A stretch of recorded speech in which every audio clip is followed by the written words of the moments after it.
नमस्ते जोहार, मैं राजू और आप देख रहे हैं 24 झारखंड न्यूज। चलिए जानते हैं झारखंड की सुबह से लेकर शाम तक की तमाम बड़ी खबरों को।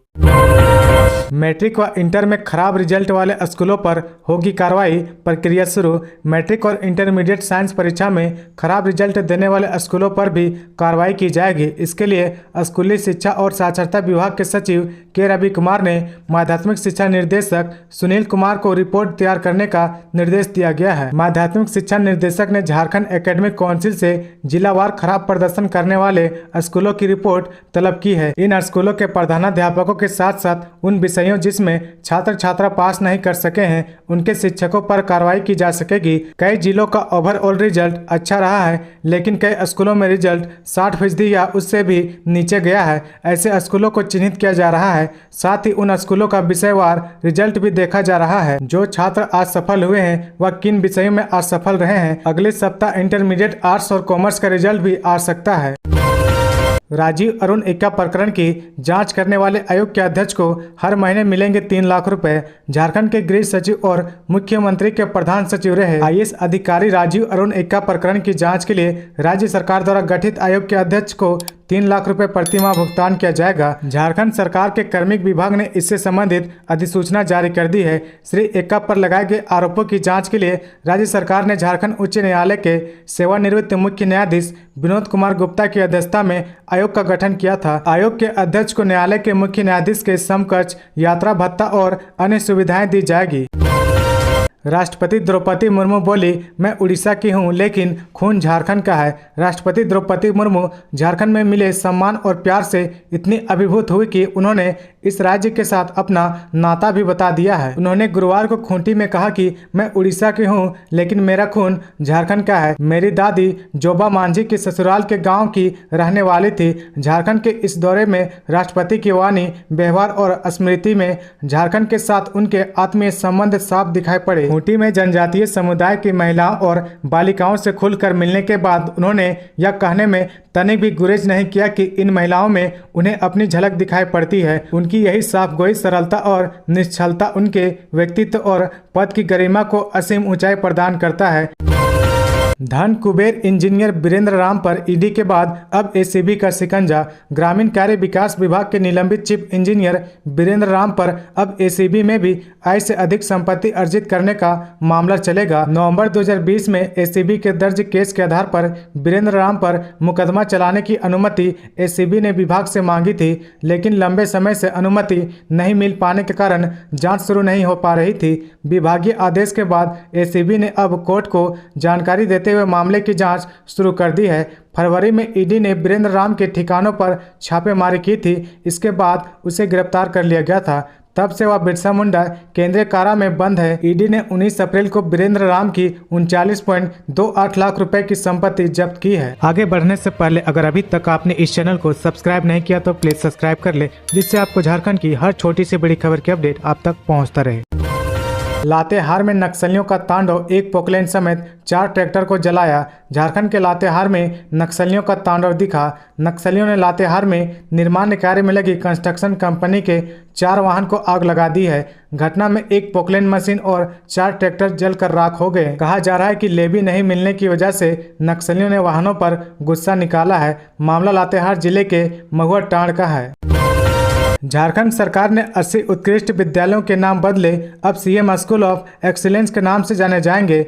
झारखंड में खुले 80 उत्कृष्ट विद्यालयों के नाम बदल दिए गए हैं। इस संबंध में स्कूली शिक्षा एवं साक्षरता विभाग ने आदेश भी जारी कर दिया है। विभाग की ओर से जारी आदेश के मुताबिक राज्य के 80 उत्कृष्ट विद्यालयों के नाम में एकरूपता लाने के लिए यह फैसला किया गया है। इसके लिए स्कूलों के नाम में बदलाव किया गया है। अब सभी 80 स्कूलों के नाम के आगे सीएम स्कूल ऑफ एक्सीलेंस जोड़ा जाएगा। झारखंड के शिक्षा सचिव ने सभी जिलों को भेजे गए पत्र में कहा कि आदर्श विद्यालय योजना के तहत विभिन्न जिलों में 80 स्कूलों को उत्कृष्ट विद्यालय के रूप में विकसित किया गया है। ये विद्यालय वर्तमान में अलग अलग नाम से जाने जाते हैं। इस कारण इनकी पहचान स्कूल ऑफ एक्सीलेंस के रूप में नहीं बन पा रही है, जिससे इन विद्यालयों के स्वरूप को समझने में भी परेशानी हो रही है। आचार संहिता मामले में पूर्व मंत्री भानु प्रताप को कोर्ट ने किया बरी। एमपी एमएलए के स्पेशल कोर्ट में सतीश कुमार मुंडा की अदालत में पूर्व मंत्री भानु प्रताप शाही आचार संहिता के मामले में उपस्थित हुए। मामले में सुनवाई के बाद उन्हें बरी करने का आदेश दिया गया है। अंदरूनी कलह ने बढ़ाई मुसीबत, कांग्रेस में बोर्ड निगम पर खींचातान जारी। दिल्ली पहुंचे प्रदेश के नेता। कांग्रेस में बोर्ड निगम के गठन को लेकर खींचतान अभी भी जारी है। प्रदेश कांग्रेस के कुछ नेता ने खुद को समर्पित कांग्रेसी बताते हुए राज्य में होने जा रहे बोर्ड निगम के गठन में समर्पित कांग्रेस कार्यकर्ताओं की अनदेखी करने का आरोप लगाते हुए दिल्ली में प्रदेश प्रभारी अविनाश पांडे के समक्ष अपनी बात रखी। झारखंड से 17 कांग्रेसियों का जत्था दिल्ली पहुंचा था। इस दल ने पहले राष्ट्रीय महासचिव व संगठनिक मामलों के प्रभारी केसी वेणुगोपाल से मिलने का प्रयास किया, लेकिन सफलता नहीं मिली। इसके बाद कांग्रेस नेताओं ने इस दल ने प्रदेश प्रभारी से मिलकर उनके समक्ष अपनी बात रखी। नए संसद भवन का मुद्दा झारखंड में भी गरमाया। झामुमो और वाम दलों ने केंद्र सरकार पर बोला हमला। 28 मई को प्रधानमंत्री द्वारा नए संसद भवन का उद्घाटन किया जा रहा है। झामुमो के आरोप है कि इसी दिन सावरकर की जयंती है। इस साजिश के तहत इस दिन को चुना गया है। ये वो सावरकर हैं जिन्होंने अंग्रेजों से 140 बार माफी मांगी थी। दूसरी तरफ राष्ट्रपति संसद का प्रमुख होते हैं और उसी संसद के उद्घाटन में राष्ट्रपति को आमंत्रण न देना न केवल राष्ट्रपति बल्कि एक महिला का भी अपमान है। भाजपा ने संथाल आदिवासी महिला को अपमानित करने का काम किया है। यह बात झामुमो के वरिष्ठ नेता सुप्रियो भट्टाचार्य ने प्रेस कॉन्फ्रेंस में कही।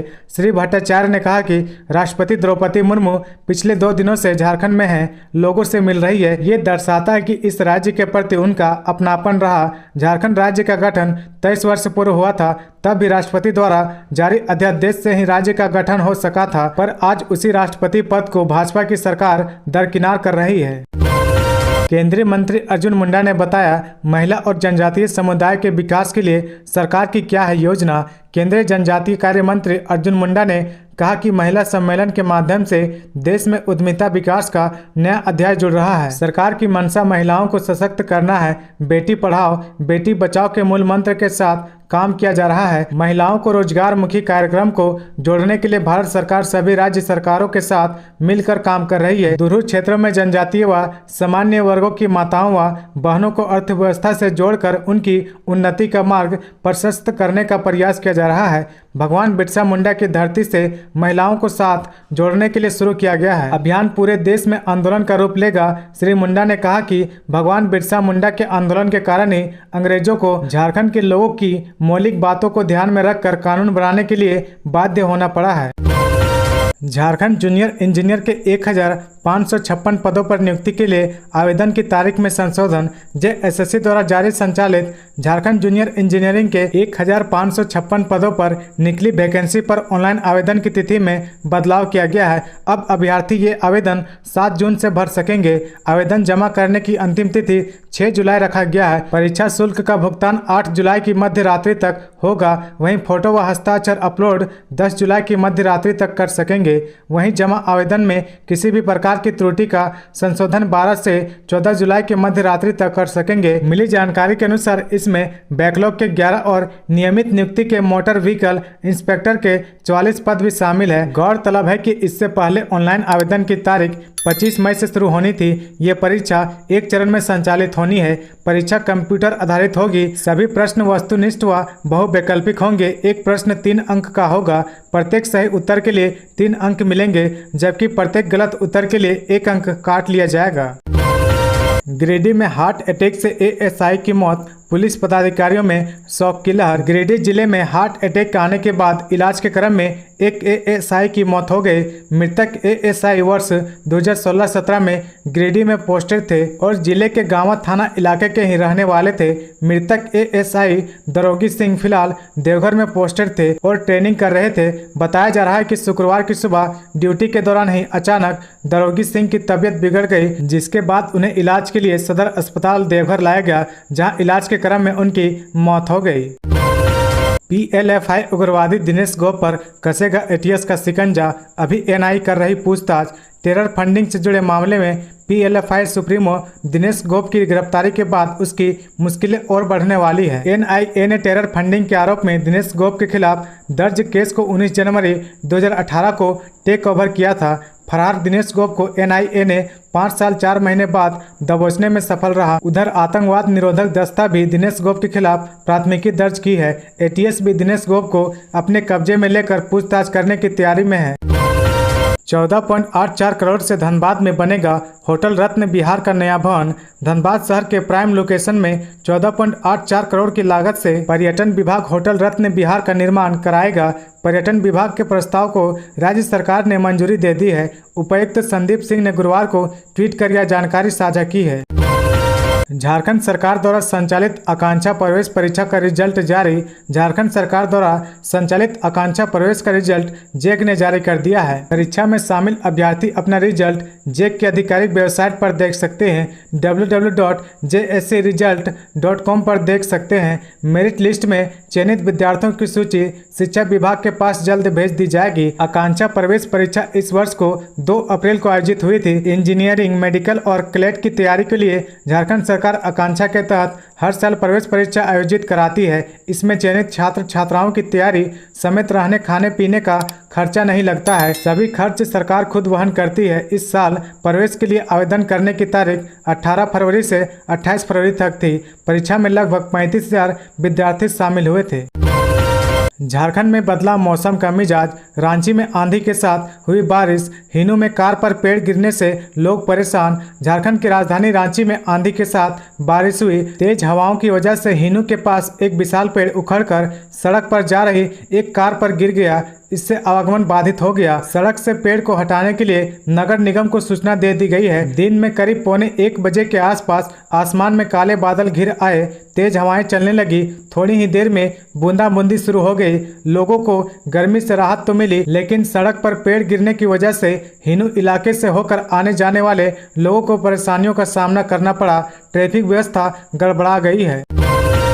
रांची जमीन घोटाले मामले में पश्चिम बंगाल में भी अज्ञात पर प्राथमिकी दर्ज। ईडी ने जब्त किए थे कई दस्तावेज। रांची में हुए जमीन घोटाले में पश्चिम बंगाल के रजिस्ट्री कार्यालय और अधिकारियों का नाम ईडी की जांच में सामने आया है। इसके बाद वहां हुई जांच में कोलकाता भूमि निबंधन कार्यालय में भूमि के दस्तावेजों में गड़बड़ी किए जाने के कई मामले सामने आए हैं, जिसमें रांची से जुड़ी जमीन का भी मामला शामिल है। आधिकारिक सूत्रों के अनुसार बंगाल सरकार ने इस मामले में अज्ञात लोगों के विरुद्ध मामले दर्ज कराए हैं। प्रवर्तन निदेशालय ने दस्तावेज में जालसाजी कर जमीन की खरीद बिक्री के मामले में बड़गई अंचल व कोलकाता रजिस्ट्री कार्यालय में सर्वे किया था। पीएमएलए की धारा 17 के तहत प्रदत्त शक्तियों का इस्तेमाल करते हुए ईडी ने दोनों कार्यालय से सेना के कब्जे वाली जमीन और चेसायार होम रोड की जमीन के मूल दस्तावेज को कोलकाता कार्यालय से जब्त किए थे। राष्ट्रपति द्रौपदी मुर्मू के झारखंड दौरे पर कई खास बात सामने आई है। राष्ट्रपति द्रौपदी मुर्मू 24 मई से 26 मई तक 3 दिवसीय झारखंड दौरे पर थी। आज ही महामहिम वापस दिल्ली के लिए रवाना हुई है। राष्ट्रपति के झारखंड दौरे को लेकर राज्य में सुरक्षा के कड़े इंतजाम थे। जगह जगह बैरिकेडिंग लगाई गई थी। राजभवन से लेकर सीएमओ, मुख्यमंत्री से लेकर राज्यपाल, बड़े बड़े अधिकारियों से लेकर पुलिस प्रशासन सभी 3 दिनों तक काफी अलर्ट थे। टाटा स्टील में अब नहीं होगी ट्रेड अप्रेंटिस की सीधी बहाली। टाटा स्टील में ट्रेड अप्रेंटिस के पद पर नौकरी का सपना देख रहे अभ्यर्थियों के लिए बुरी खबर है। दरअसल कंपनी की तरफ से कहा गया है कि अब उनकी टाटा स्टील में सीधी बहाली नहीं हो सकेगी। जब कभी भी ट्रेड अप्रेंटिस के पद के लिए वैकेंसी निकलेगी, सभी की नियुक्ति टाटा स्टील की अनुषंगी कंपनियों में भी होगा। इसके अलावा कंपनी में अन्य बहालियां भी फुल टाइम कॉन्ट्रैक्ट के आधार पर होगी। तो ये थी आज की झारखंड की टॉप बड़ी खबरें। इसी तरह झारखंड की हर छोटी सी बड़ी खबर देखने के लिए आप हमारे चैनल 24 झारखंड न्यूज को सब्सक्राइब करके बेल आइकन प्रेस कर ले, जिससे आपको झारखंड की हर छोटी सी बड़ी खबर की अपडेट आप तक पहुंचता रहे। तो आज के लिए बस इतना ही। हमें दीजिए इजाजत, फिर मिलते हैं नेक्स्ट न्यूज में।